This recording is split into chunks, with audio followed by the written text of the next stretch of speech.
주일 아침인데 생각하기 따라서 조금 야할 수 있는 미국식 유머입니다. 미국식 유머니까 그렇게 이해하고 들으시면 되겠습니다. 어떤 사람이 자기 친구에게 이 치통을 호소합니다. 이빨이 너무 아파 죽겠는데 좋은 길이 없을까? 좋은 약이 없을까? 이렇게 하소연을 한 거예요. 그랬더니 상대방 친구가 내가 비법을 하나 알려줄까? 그러더라는 거예요. 역시 병은 소문을 내야 되는가 싶어요. 그래서 그게 뭔데? 라고 물었습니다. 그랬더니 이 친구가 하는 말이 나도 어제 치통이 무척 심했는데 집에 가니까 아내가 아주 뜨겁게 입맞춤을 해주더라고. 그러니까 이 치통이 통증이 씻은 듯이 사라지지 뭔가. 자네도 한번 해보게 그러더라는 거예요. 그러자 이 친구가 이렇게 말했답니다. 알았어. 나도 한번 해봐야지. 자네 부인 집에 계신가? 라고 물었다는 거예요. 집에 가서 자기 부인하고 하라는 얘기지 내 부인하고 하라는 얘기는 아닌데 어떻든 어떤 일은 이처럼 나누지 말아야 될 일이 있지요. 그러나 언제 어떠한 경우에라도 나눌 수 있고 또 나누면 나눌수록 좋은 게 있지요. 그게 뭐냐면 바로 기쁨입니다. 이 빌립보서 2장에서 강조하는 기쁨의 법칙 두 번째는 함께 나누는 기쁨에 대해서 말씀을 하고 있어요. 원래 이 2장에서의 본문으로 제가 먼저 꼽은 것은 2장 1절에서 4절까지만이었습니다. 그런데 2장을 다시 곱씹어 묵상하는 가운데 17절, 18절 말씀을 첨가하게 되었어요. 4절의 말씀에 보면은 그 마지막에 보니까 나의 기쁨을 충만하게 하라 하는 말씀을 해요. 나의 기쁨을 가득 채워달라 하는 요구를 하고 있는 거예요. 나가 누구예요? 바울이죠. 목회자 바울.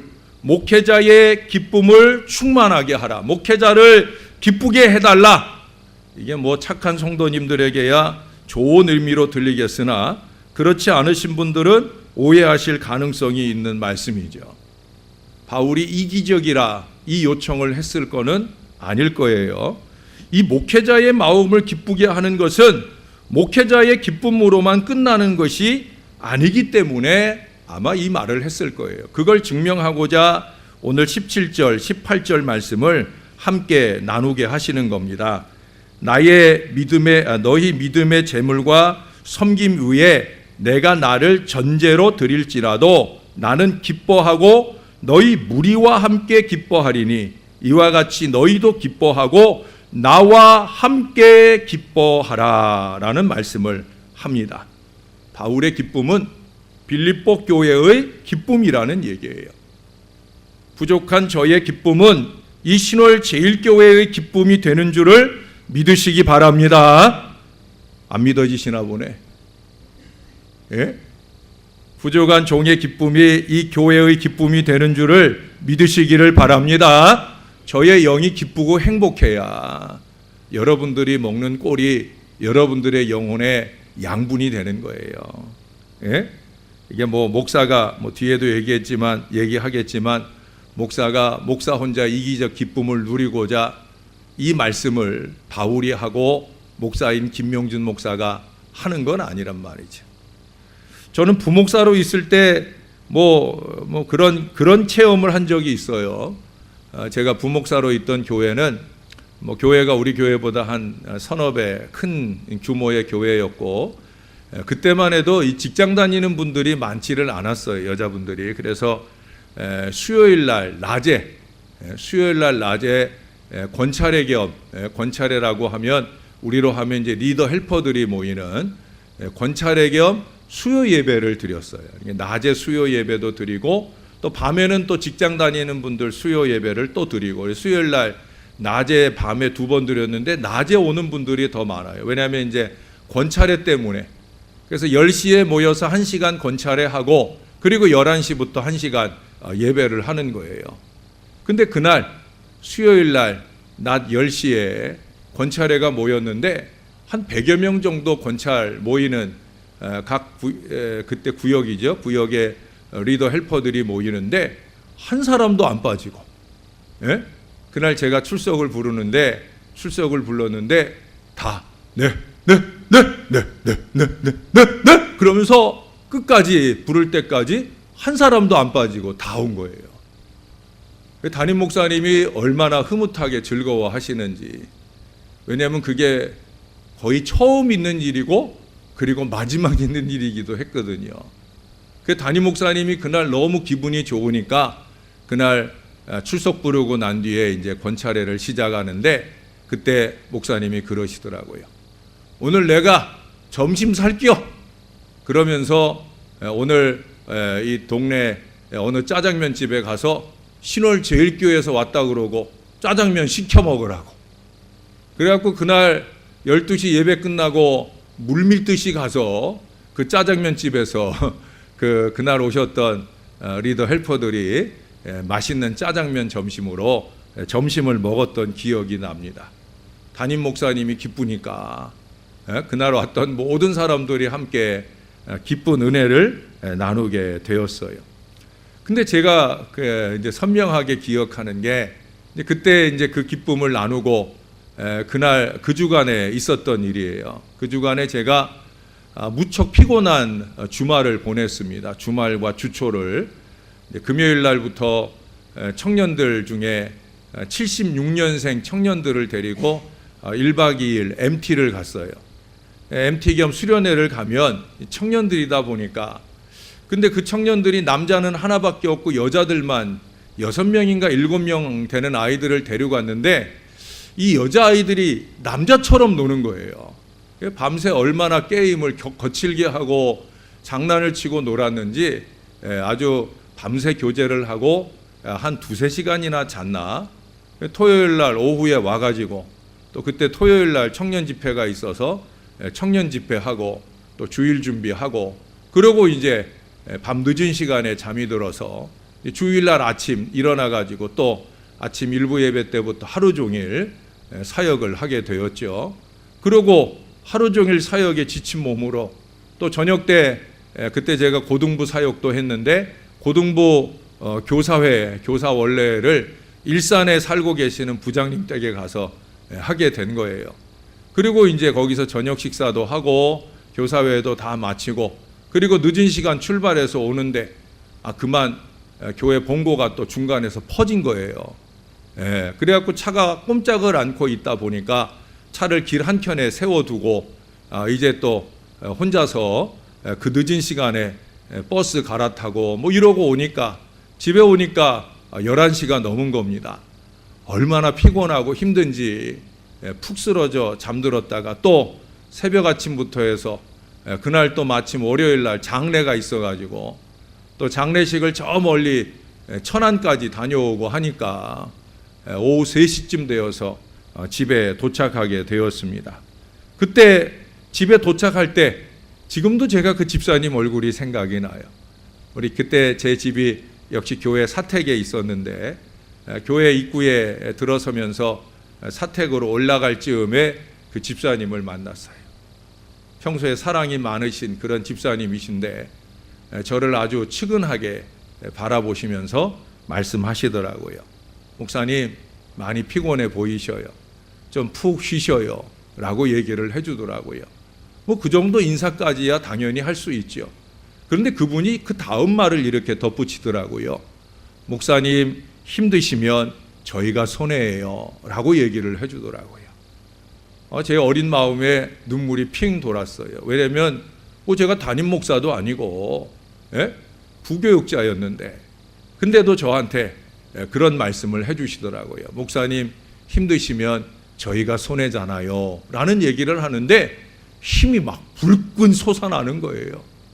그래 원래 이제 제가 그 주 수요일 날 설교가 맡게 되어 있었는데 보통 수요일 날 설교면 바쁜 일정 중에 화요일 날 설교 준비를 하게 되는데 그것도 낮에는 이제 부목사 사역해야 되니까 저녁 시간에 애쓰고 설교 준비를 해야 되는데 그날 제가 들어가 가지고 얼마나 신났는지 들어가 가지고 그 피곤한 몸을 가지고 설교 준비를 하는데 아주 성령이 충만해 가지고 설교 준비를 아주 그냥 후딱 할 수 있는 그런 은혜를 입었던 기억이 납니다. 전 그 기억을 지금도, 그게 거의 10몇 년, 거의 20년 가까이 되어가는 일인데도 지금도 그 일이 잊혀지질 않아요. 그만큼 저의 기쁨이, 이게 뭐 작은 새끼 목사였는데도 그 작은 기쁨이 성도들에게 말씀의 유익으로 가게 되는 경험들을 하게 되었었어요.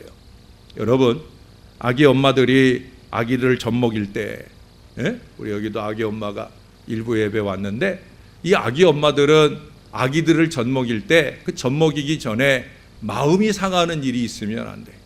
남편과 막 짜그락짜그락 싸우고 나서, 그러고 나서 아이에게 젖을 먹이면 이 아이는 반드시 설사를 한다고 그래요. 설사만 하는 게 아니에요. 설사하고 몸만 축나는 게 아니라 그 아이의 영혼도 심각하게 위해를 입게 돼요. 우리가 아이에게 젖을 먹일 때 아이를 안고 엄마의 심장 소리를 듣게 하잖아요. 그 심장 소리가 가장 이상적인 심박수를 기록할 수 있을 때에야 아이가 젖을 먹으면서 평안히 자고, 먹자마자 자는 그 잠이 아이에게 살이 되고 피가 되는 거예요. 근데 심장 소리가 팡팡팡팡팡팡팡팡 막 뛴다고 생각을 해보세요. 그 박동이 그대로 이 아이에게 전달이 되고 아이의 마음속에 불안 심리가 자라면서 먹게 되니까 그 아이는 그것이 독이 될 수밖에 없는 거예요. 기쁨으로 먹일 수 있을 때 아기가 살도 찌고 뼈도 튼튼하게 자라게 되는 거예요. 여러분, 사람만 그런 게 아니에요. 우리가 소를 키우는, 젖소를 키우는 경우에도 여름이 되면은 젖소에게 아주 선풍기 바람도 쐬워주고, 그리고 심지어 좋은 음악도 들려준답니다. 아니, 동물들한테 뭐 음악까지 들려주나 싶겠지만 그렇게 평화롭고 좋은 클래식 음악을 들으면서 아주 서늘한 가운데 좋은 쾌적한 환경 속에 자라고 있는 이 소 같은 경우에는 기쁨 가운데 좋은 우유를 많이 내게 되어진다는 거예요. 부엌에서 밥을 하는 아내가 기뻐야 콧노래를 부르며 밥을 지을 때 그것이 식구들에게 피가 되고 살이 되는 밥이 되는 거예요. 밥을 하면서 그냥 쌀을 씻으면서도 이거 지겨워 그러면서 쌀을 씻어서 밥을 하면 그 밥은 독이 되는 거예요. 가족들이 먹을 때 육신으로도 위해가 될 뿐 아니라 그 영예도 심각한 거예요. 많은 사람들이 잊고 사는 게 있어요. 예수를 믿든지 안 믿든지 우리는 영물이에요. 영적인 존재란 말이에요. 우리가 생각하고 품는, 저는 그래서 여러분들에게 늘 강조하잖아요. 아기를 품지 말아라. 그 아기는 내가 아기를 품는 대상에게 악한 영향을 미치는 게 아니다. 그것은 나에게 미치는 것이고 내 자식들에게 미치는 거다. 악의와 악독은 어떤 모양으로도 좋지 않다 하는 얘기를 제가 자주 드리는 이유가 그거예요. 여러분, 불평과 원망의 마음은 악한 영적 영향력으로 자기와 자기가 속한 공동체를 파괴합니다. 제가 제 영을 지키려고 몸부림치며 애쓰는 이유는 다른 데 있지 않아요.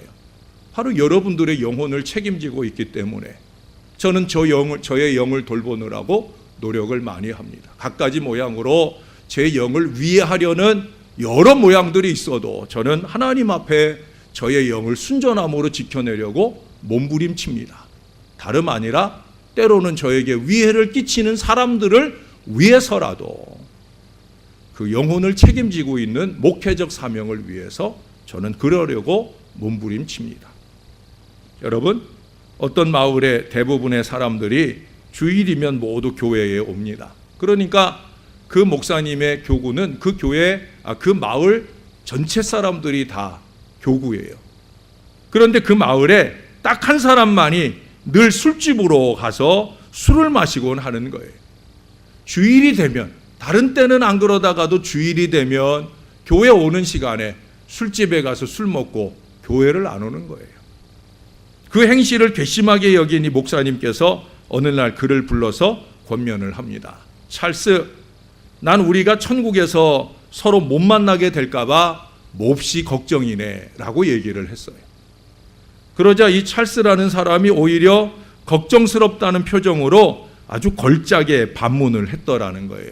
목사님, 대체 무슨 죄를 지으신 거예요? 라고 얘기를 하더랍니다. 그러니까 이 사람 생각은 자기가 그렇게 술 먹고 주일 안 지켜도 천국에 못 갈 거란 생각은 전혀 안 하고, 목사님이 뭔 죄를 지어서 천국에 못 올 모양이다 라는 어리석은 착각을 했더라는 거예요. 많은 사람들이 자기와 자기 주변에서 일어나는 문제와 죄악들에 대하여 자신의 문제점을 깨달을 생각을 하지 못한 채 이처럼 때때로 목회자나 또 다른 사람들에게 그 문제를 돌리려 할 때가 많이 있습니다. 그것이 목회자를 상대로 할 때 솔직히 그걸 기쁨으로 감당할 수 없을 때가 있습니다. 그러나 목사는 그래도 그것을 사귀려고 잘 노력합니다. 왜? 아까도 말씀드렸지만 제가 영을 잘 지켜야 저의 영적 지도력 아래 있는 성도들의 영을 지킬 수 있기 때문에 그런 거예요. 그런데 그것이 목회자 아닌 다른 사람들에게로 향할 때, 특히 그것이 교회 공동체 안에서 이루어지는, 자신의 들보는 제쳐두고 남의 티 들추어 내기가 되어질 때 그것은 심각한 위기를 더해주게 되어집니다. 바울은 오늘 4절에서 그저 무조건적이고 맹목적으로 목회자인 자신을 기쁘게 하라 하고 말하는 것이 아니에요. 사실 바울이나 목회자는 자신의 기쁨보다는 교회 공동체의 기쁨을 우선으로 합니다. 언제나 최종적인 목표는 거기에 있어요. 여러분 17절 중간에 보면 바울이 그런 얘기를 해요. 내가 나를 전제로 드릴지라도. 이 전제라고 하는 말은 고대 제사 행위에서 이 제물, 제사 제물 위에다가 포도주를 뿌리는 거예요. 포도주를 붓는 거예요. 그 제물은 죽어 있는 제물이죠. 내가 나를 전제로 드린다라고 하는 것은 이 빌립보 교회의 믿음의 섬김이라고 하는 이 제물 위에 자기가 순교의 포도주로 뿌려질지라도 나는 기쁘겠다. 공동체의 기쁨을 위해서라면 나는 죽어도 좋다. 바로 그런 고백을 하고 있는 거예요. 그게 목회자들의 마음이에요. 여러분이 믿든지 안 믿든지. 그게 바울의 마음이고 부족한 종의 마음이에요. 나는 죽어도 좋다. 내가 뼈가 녹아지고 내가 피곤해 지쳐 어느 순간 어디에서 픽 쓰러져 죽더라도 나는 그래도 좋다 하는 마음이라는 거예요. 여러분, 제가 지난 주간에 특별히 여러 성도님들께 엄청난 섬김과 사랑을 받아서 원고를 미리 써놓고도 참 말씀드리기는 조심스럽지만 목회자의 기쁨이라고 하는 것은 일신의 기쁨이 아닙니다. 그런 점에서 목회자는 개인에 대한 성도들의 섬김으로 기쁨의 도구를 삼는 사람은 아닌 거예요. 때로 그러한 섬김은 목회자를 병들게 하는 경우도 있어요. 우리가 흔히 좋은 약도 오용하고 남용하면 오히려 해롭다고 그러잖아요. 많은 목회자들이 성도들의 섬김을 남모르게 선용하는 사람도 있는가 하면 어떤 사람은 그걸 오용하는 사람도 있어요. 또 이용해 먹는 사람도 있지요. 저는 단언컨대 그런 사람은 절대 아닙니다. 여러분, 섬김이 나쁜 건 아니죠. 진정 목회자를 기쁘게 하는 것은 사실은 목회자 개인을 섬기는 것보다 다른 데 있다는 말씀이에요. 오늘 바울은 그런 점에서 진정 목회자를 기쁘게 하고 나아가서 온 교회가 함께 기뻐할 수 있는 일을 크게 두 가지를 말씀한다고 보여집니다. 첫 번째 말씀하고 있는 것은 1절부터 3절까지입니다. 우리 1절부터 3절까지 말씀을 같이 한 번만 더 읽어볼까요? 시작. 그러므로 그리스도 안에 무슨 권면이나 사랑에 무슨 위로나 성령의 무슨 교제나 궁율이나 자비가 있거든 마음을 같이하여 같은 사랑을 가지고 뜻을 합하며 한 마음을 품어 아무 일에든지 다툼이나 허영으로 하지 말고 오직 겸손한 마음으로 각각 자기보다 남을 낮게 여기고. 길게 이 말씀을 적고 있는데 한마디로 이 말씀을 정리해드리면 교회가 한 마음이 되는 일에 힘써야 된다는 거예요. 한 마음이 되는 일에 힘써야 된다는 거예요. 거기 1절에 여러 단어를 나열하죠. 무슨, 권면, 위로, 사랑, 교제, 긍휼, 자비. 참 좋은 얘기예요. 교회 안에 넘쳐야 되는 일들이에요. 그러나 이런 것들이 같은 마음, 같은 사랑의 뜻, 한 마음으로 되어져야 된다는 거예요. 그거 아니면 다 쓸데없는 거예요. 아무리 좋은 권면, 위로, 사랑, 교제, 긍휼, 자비라 할지라도 한 마음으로 되어지지 않으면 안 된다라는 얘기예요. 그래서 여러분 2절에 보면 4번이나 같은 표현을 다르게 말하고 있어요. 마음을 같이 하여 같은 사랑을 가지고 뜻을 합하며 한 마음을 품어. 여러분 3번만 강조해도 아주 중요한 거예요. 그런데 똑같은 얘기를 4번이나, 저는 이런 표현들을 볼 때 바울이 참 국어적으로 뛰어난 사람이다. 똑같은 표현을 어떻게 이렇게 4번에 걸쳐서 다르게 표현하면서 또 강조할 수 있을까? 예, 혀를 내두르게 되어져요. 그만큼 중요하다는 거예요. 그러기 위해서는 다툼과 허영이 있으면 안 된다는 얘기를 3절에서 하고 있는 거예요. 예? 다툼이나 허영으로 하지 말아라. 오직 뭐라 그래요? 각각, 오직 겸손한 마음으로 각각 자기보다 남을 낮게 여겨라. 여기서 낮게 여기라고 했는데 이 낮게의 시옷 받침을 지옷 받침으로 생각하는 사람들이 있어요. 낮게가 시옷이 돼야 다른 사람을 나보다 높이는 게 되는데, 지옷 받침이 되면 뭐예요? 다른 사람을 깔보고 내려보고, 다 자기만큼은 아는데, 다 자기만큼은 하는데, 그런데 함부로 내려다보고 그렇게 하는 사람들이 있더라는 거예요. 그러니 너도 나도 그러려고 하니 다툼도 허영도 생기는 거예요. 14절에서 말씀하고 있는 원망과 시비가 일어나는 거예요. 예? 문제는 바로 거기에 있어요. 자기의 생각, 자기의 주장, 심지어 교회 오는 복장까지라도 남보다 내가 좀 나아 보이고 높아 보이려는 이 어리석은 마음들로부터 교회는 모든 문제가 생겨나는 거예요. 그래서 바울은 오늘 1절부터 4절 얘기를 한 다음에 바로 5절에서 예수님 얘기를 꺼내는 거예요. 너희 안에 이 마음을 품으라. 곧 그리스도 예수의 마음이니 하면서, 예수님은 하나님과 동등된 가장 지존무상 높으신 분인데도 불구하고 자기를 비워, 철저히 비워 종의 형체를 가지고 이 땅에 내려오셨다고. 그것이 우리 예수님의 마음이라고. 한 마음을 원하느냐? 그러면 예수님 마음 가져라. 한 마음을 원하느냐? 예수님 마음으로 낮아져라 하는 얘기를 하는 거예요. 목사가 장로님들과 다투지 않아도, 우리는 다투는 일 거의 없지만, 장로님들끼리 다투시면 목사 마음이 찢어지는 거죠. 집사님이 목회자들과 다투지 않을지라도 집사님들이 서로 다투는 걸 보면 참 마음이 아프고 답답한 거예요. 어떤 경우에는 그 마음 아픈 목사를 그 다툼에 끌어들여서 더욱 아프게 하는 경우도 있습니다. 그러나 목사는 그런 것도 다 참을 수 있어요. 그 이후에 다투지 않고 한 마음이 될 수만 있다면 얼마든지 감내할 수 있어요. 그게 목사의 길이니까. 여러분들끼리 다툼에 절 끌어들이지 마세요라고 저는 말하고 싶지 않아요. 끌어들여도 좋다는 거예요. 그 싸움의 모든 고통을 목사한테 다 처박아 넣어도 좋다는 거예요. 그 이유가 한 마음이 될 수만 있다면 얼마든지 그럴 수 있다는 거예요.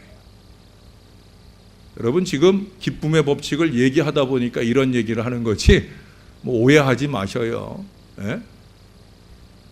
자, 이 뒤에 보면은 4장 2절에, 우리가 이제 다음 주에 보게 될 4장에 보면 2절에 이런 말씀이 있어요.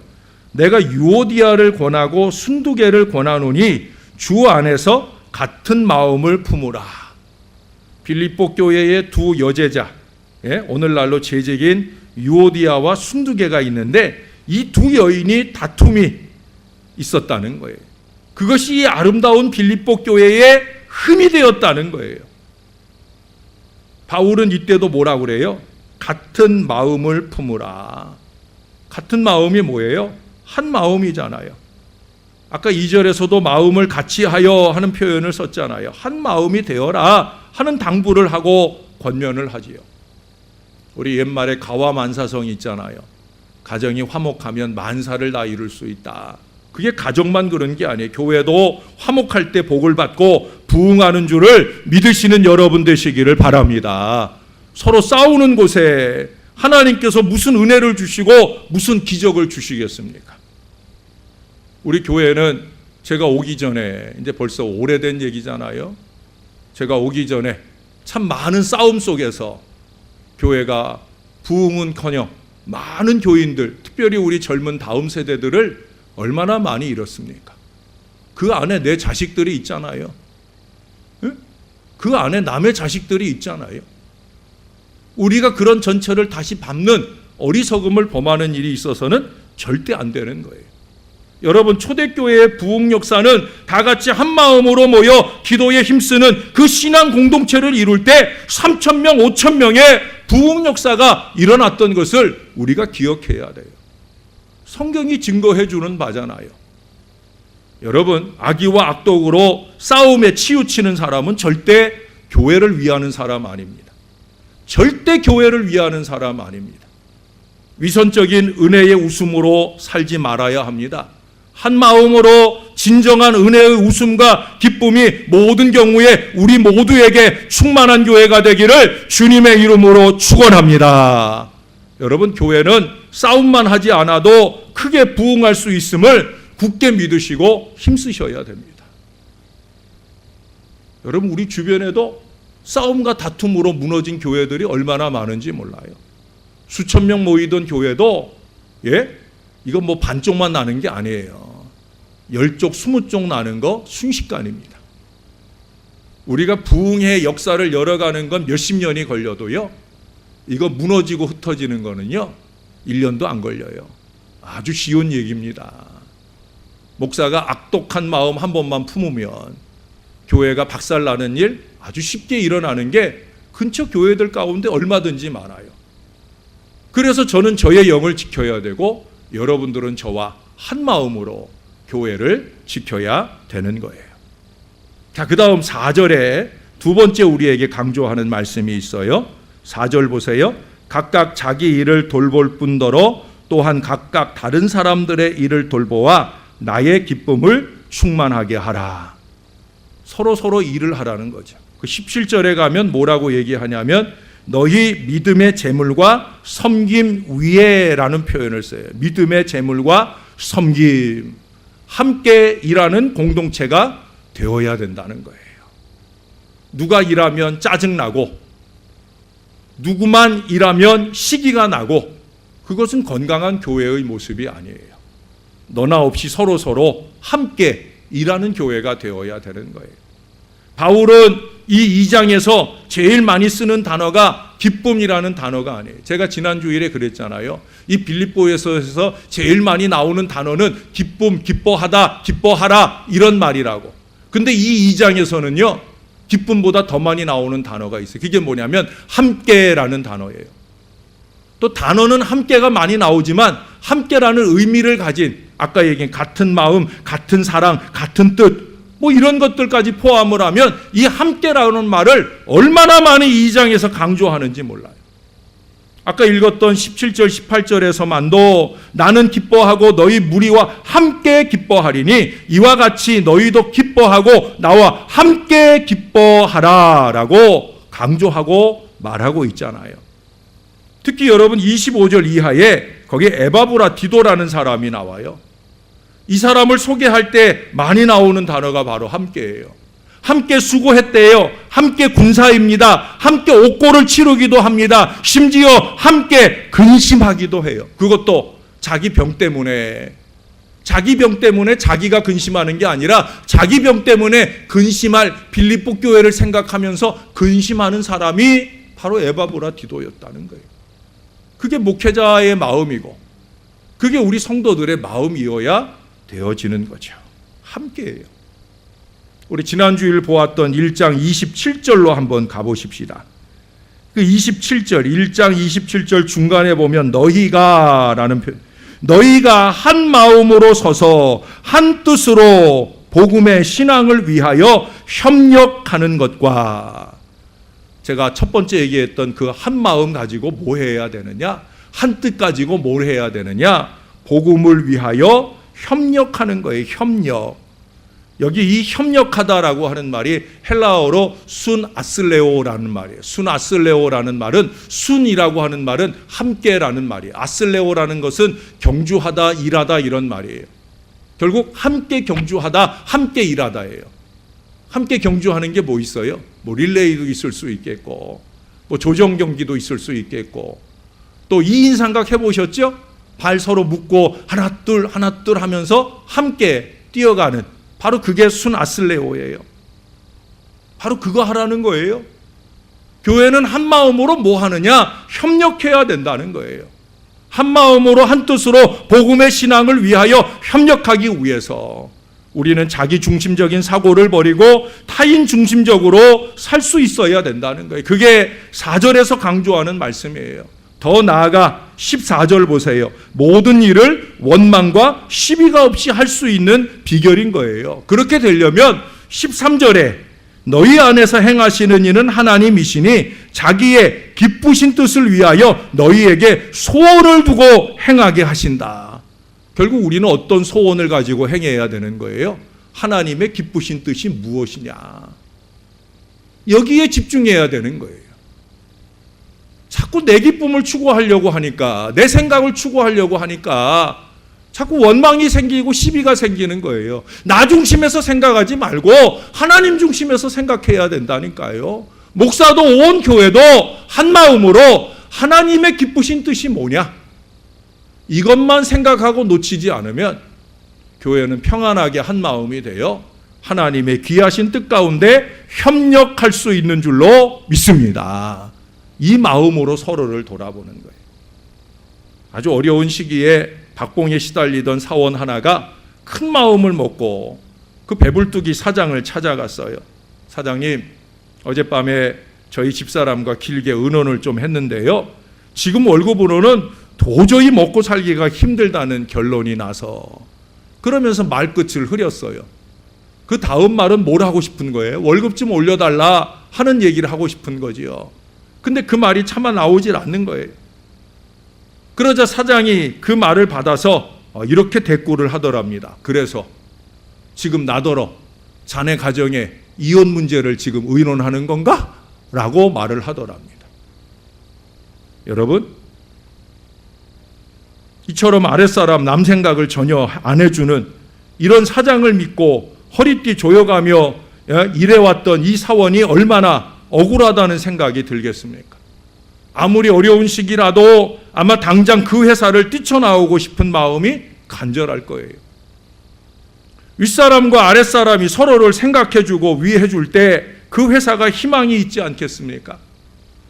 목회자와 성도들과 성도들이 서로 위해주고 함께 협력할 때 교회는 참으로 희망이 있을 수 있는 거예요. 부흥하자고 애쓰지 않아도, 전도하려고 몸부림치지 않아도 하나님이 그 교회에 부흥의 큰 역사를 주시게 되어지는 거예요. 왜?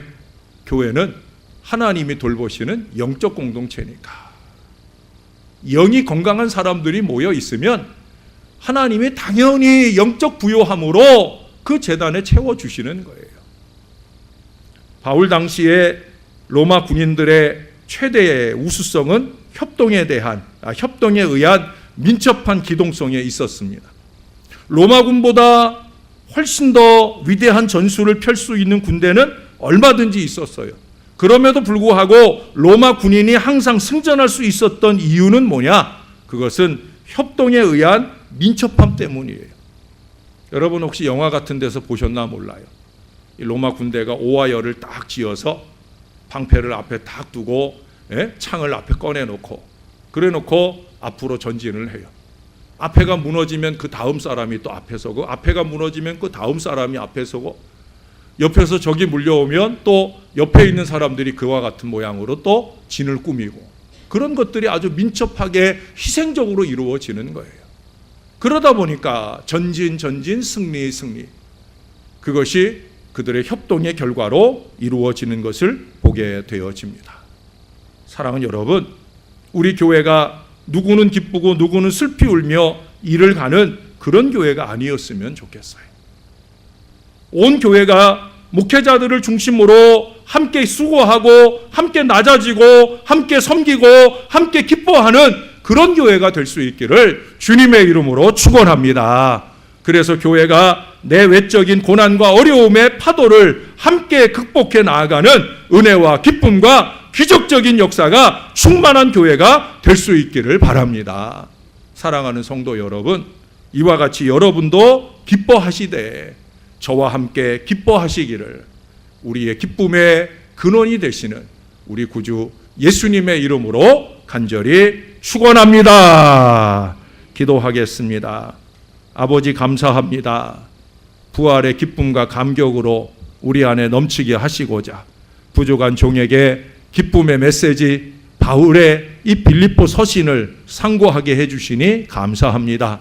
기쁨의 두 번째 법칙을 상고했나이다.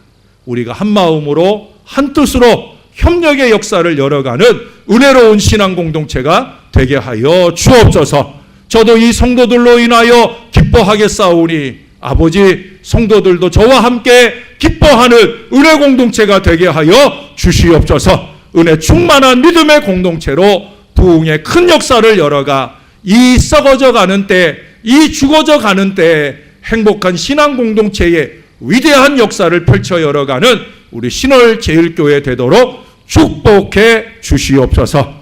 예수님의 이름으로 기도합니다. 아멘.